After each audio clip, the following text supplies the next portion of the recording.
Your soulmate medical report is on its way. But one detail in it changes. My beloved child, the envelope was already half open when you found it beneath the other mail, and for one terrible second you thought they had come back to collect it themselves. Their name was printed across the front. Your address sat beneath it. 3 weeks earlier, they had walked out of your life after saying only, "I can't ask you to build a future around something I may never be able to give you." Now a medical laboratory had delivered the one thing they had refused to explain. You should have put it aside. Instead, you stood in the kitchen holding it while the refrigerator hummed behind you and rain tapped against the window. The two of you had once discussed children in that same room. Not seriously at first. It had begun as a joke about whose stubbornness a child would inherit. Then one evening, months later, they had become strangely quiet when you mentioned starting a family someday. You remembered asking, "Did I say something wrong?" They had smiled too quickly. No. Just thinking. After that, little things had changed. Appointments appeared on their calendar without explanation. They began taking phone calls outside. Once, you found a hospital parking receipt folded inside the car door and asked whether someone in their family was sick. They said no. You believed them. What you had not understood was that "no" had been technically true. The person who was frightened was them. 2 days before they left, you had overheard only part of a conversation from the hallway. "I'm not telling them until I know." A pause. Because what if it confirms it? When they noticed you standing there, they ended the call. You asked who they were speaking to. "My doctor." That was the first time they admitted there was a doctor at all. You moved toward them, but they stepped back, not dramatically, just enough for you to notice. "What's happening?" They stared at the floor. "I need a little time." You had been hurt enough to make the mistake people often make when fear meets silence. You filled the missing information yourself. You assumed they were reconsidering you. By the time they finally left, your pride had hardened around that assumption. You didn't chase them. They didn't explain. Two people who once knew how the other took their coffee suddenly became strangers protecting themselves from questions neither knew how to answer. And now their report was in your hands. You slid the papers out. Most of the language meant nothing to you. Test names. Reference ranges. Abbreviations. A physician's name you didn't recognize. Then one sentence stopped you. Additional testing recommended before reproductive counseling. You read it twice. The memory of that unfinished conversation returned immediately. What if it confirms it? Your stomach tightened. Suddenly their withdrawal had another possible meaning. They had not necessarily been preparing to leave because they wanted somebody else. They might have believed there was something wrong with them. Your phone was already in your hand before you realized you had picked it up. Their contact was still there. You had not called since the night they left. You typed, "A medical report came here for you." Then erased it. Typed again. "I think I understand why you left." You erased that too. Because you didn't understand. Not yet.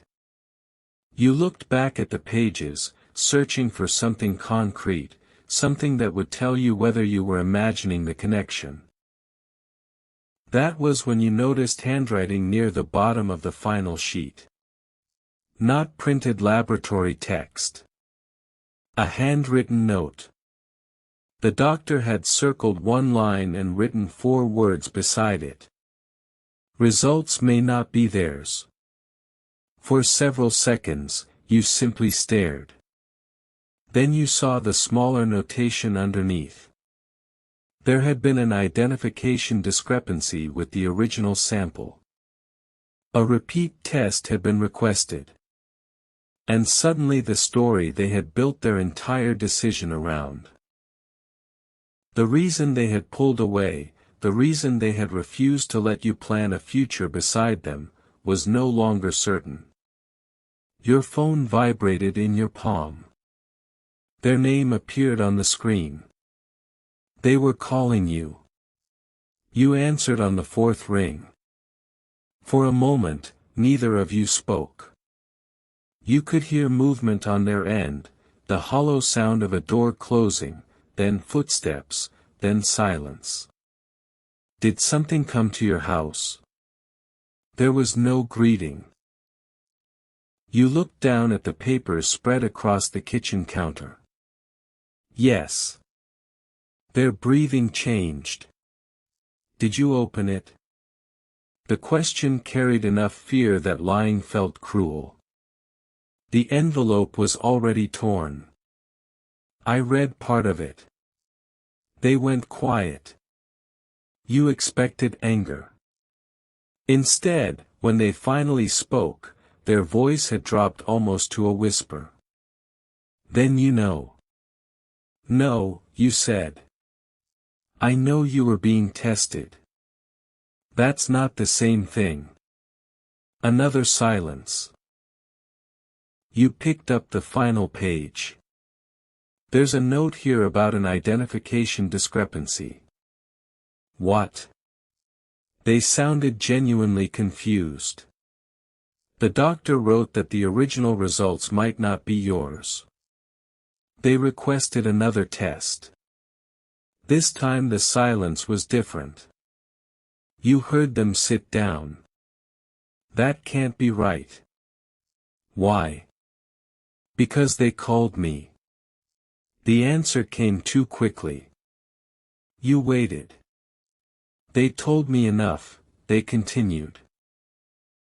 They said the preliminary findings were consistent with what they were concerned about. But preliminary isn't final. I know what preliminary means. The sharpness in their voice surprised you. So why did you leave before you knew? You regretted the question almost immediately, not because it was unfair, but because of how much accusation had slipped into it. They heard it too. I didn't leave because of a piece of paper. Then why? Their answer took longer. Because of what you said. You frowned. What did I say? They gave a short, exhausted laugh. You really don't remember. A memory surfaced before they explained it.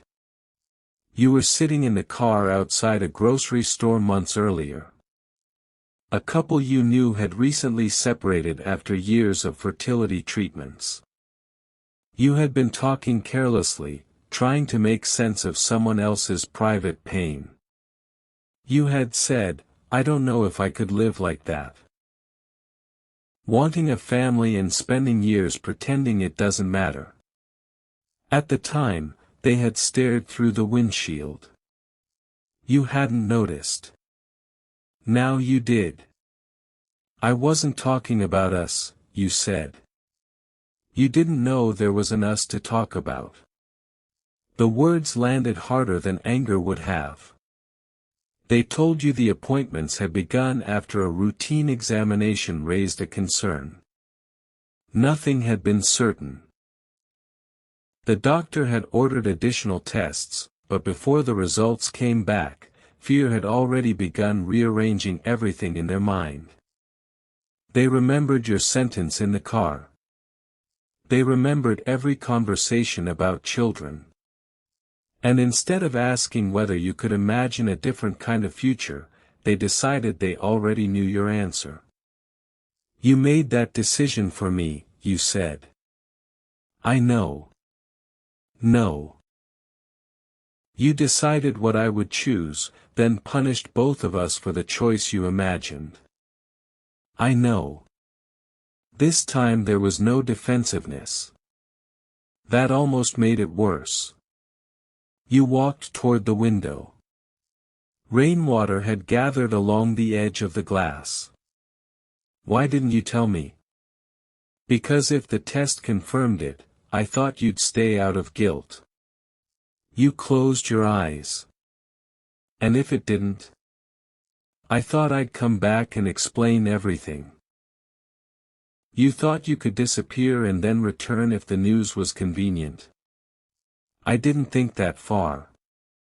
At least that answer sounded true. Then you remembered something else. The phone conversation. I'm not telling them until I know. Who were you talking to that night? They hesitated. My sister. That resolved one question, but their next words opened another. She was the one who told me not to tell you yet. You turned from the window.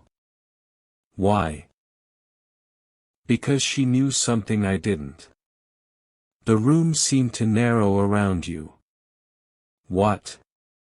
They exhaled slowly. Years ago, before you and I met, there was another test. You said nothing. They never told me about it. My mother and sister knew. Apparently, when I was younger, a doctor had already raised the same concern. My family decided there was no reason to frighten me unless it became important. Your hand tightened around the report. So when you told your sister about these results, she realized this might not be new. The pieces were beginning to fit, but not comfortably. Then why does this report say the sample might belong to somebody else? I don't know. A notification sounded on their end. They stopped speaking. What happened?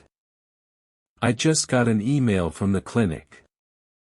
You heard movement, then a long pause. When they spoke again, the fear in their voice had changed into disbelief. They want me to come back today. For another test. No. You waited. They said they located my actual sample. Your eyes dropped to the papers on the counter. And? Their next words came slowly. The report at your house definitely isn't mine. You should have felt relief. Instead, you remembered what they had just told you about the earlier medical concern their family had hidden for years. Before you could ask, they continued. There's something else. My sister knew this report wasn't mine before I called you. You froze. How? Another pause. Because she was at the clinic yesterday. The question reached your lips before you could soften it. Why was your sister at the clinic? I'm asking her now. You heard tapping, then nothing. The report on your counter suddenly felt different. A few minutes earlier, it had seemed like the explanation for everything. Now it belonged to a stranger, while the real answer was somewhere else, and someone in their family appeared to know more than either of you. She's calling, they said. Stay there. The line went quiet. You waited. That waiting brought back a memory you had almost forgotten. A week before the breakup, their sister had come to your home carrying groceries. She had watched the two of you tease each other about dinner, then unexpectedly asked whether you still imagined having children someday. You had laughed. Of course. Her expression changed. Only briefly. At the time, you assumed she was thinking about her own family. Then she asked something stranger. And if life didn't happen exactly that way? You had answered without much thought. I guess you figure out what matters when you get there. She had looked toward the hallway where the person you loved was standing. You remembered it now, their face going still. They had heard you. And somehow, despite hearing an answer completely different from the sentence you had once spoken in the car, they still left. Your phone came alive again. I talked to her. Their voice sounded shaken. And she went to the clinic because I told her I was too afraid to go back. That part made sense. The rest did not. She spoke with someone at reception. She knew there had been a sample problem, but she didn't know which report was wrong. She didn't tell me because she thought uncertainty would make things worse. You almost laughed at the cruelty of that logic. So everyone keeps protecting you by hiding information from you. I said the same thing. For the first time, you heard anger in their voice that wasn't directed at you. Then they added, she told me something else. You waited. That old test my family hid. It wasn't a diagnosis. Your grip loosened around the phone. What was it? A doctor had recommended follow-up testing. That's all. My mother misunderstood what was written and spent years believing it meant something had already been confirmed. You sat down. One frightened interpretation had survived for years inside their family until it became a fact nobody bothered to verify. And when the new concern appeared, it seemed to confirm a story that had never actually been established. Now the strange behavior made sense. The secret appointments. The hospital receipt. The conversation with their sister. The sudden withdrawal whenever you mentioned children. They had not been hiding certainty. They had been hiding fear built on uncertainty. But one thing still bothered you. You heard me that day, you said. What day? When your sister asked what I'd do if life didn't happen exactly as planned. Silence. You were in the hallway. I remember. You heard my answer. Yes. Then why did you still believe I would leave? Their voice became quieter. Because I believed the first thing you said more than the second. You didn't answer. The first time, you didn't know anything was wrong. So I thought that was the honest version of you. The second time, I thought my sister had made you suspicious and you were trying to sound kind. There it was. Not betrayal. Not lack of love. Something less dramatic and more damaging. They had interpreted every new piece of evidence through the fear they already carried. But you had done something similar. When they withdrew, you decided their silence meant rejection. When they asked for time, you gave them distance partly because you wanted them to feel what their distance had done to you. Neither of you had asked the question that might have prevented all of it. Where are you now? You asked. In my car. Outside the clinic? Yes. Then go inside. They hesitated. What if the real report confirms it? You looked again at the papers that had started this conversation.